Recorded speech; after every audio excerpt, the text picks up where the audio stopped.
Hammaga salom bolalar, sizlar bilan Atxamboy. Bugungi videomizda biz top 3 ta TDM chustida o'ynab ko'ramiz. Ya'ni Ahror Kambek, Teyo Temur, Aslanboy. Qani ko'ramiz qaysi bir TDM chusti yaxshiroq va qulay. Mana shunaqa qiziqarli kontentni o'tkazib bermaslik uchun mana shu videoga like bosib, kanalimizga obuna bo'lishni unutmanglar. Qanunda biz videoga o'tamiz. Xo'p bolalar, birinchi bo'lib Ahror Kambek chustida o'ynab ko'ramiz. Bilsanglar bolalar, Ahror Kambek iPadda o'ynaydilar.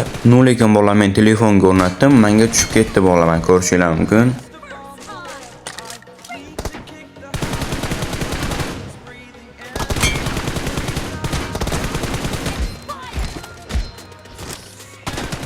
Va mana bolalar ko'rishingiz mumkin, men bu chustga normal o'rnashib oldim.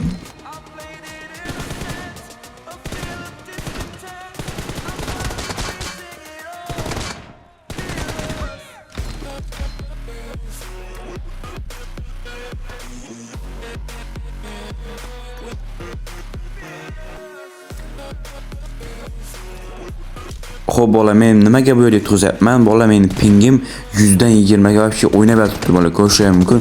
Men shu sabab bola yutqizyapman. Xo'p bola, chustga keladigan bo'lsang bola, chust normalniy bola, o'rtacha 0 ga sal sekinroq ekan bola.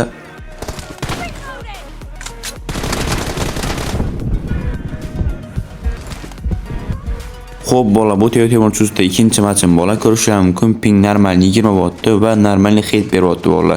20 pingda o'ynasalar bola, chotki hit beradi bola.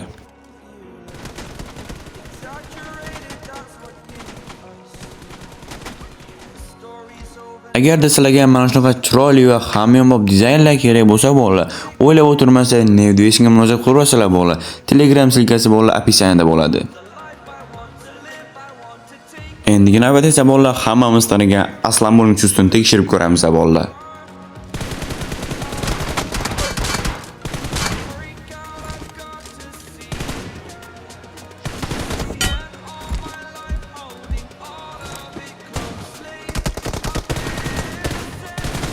Va bolalar, men bu yerda e'tibor qilmaysizlar, 70 ping bo'lgani sababli headshotni ko'rsatmadi.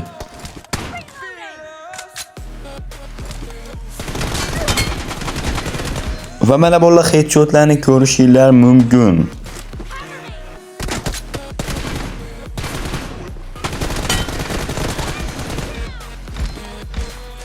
Va mana bolalar, Aslanboy chustini ham ko'rishingiz mumkin bolalar. Va videomizni mana shunday tugatsak ham bo'ladi bolalar. Sizlarga 3 ta chustdan qaysi biri yoqdi bolalar? Albatta fikrlarni kommentariyada yozib qoldiringlar. Albatta hammaning kommentariyasini o'qiyman.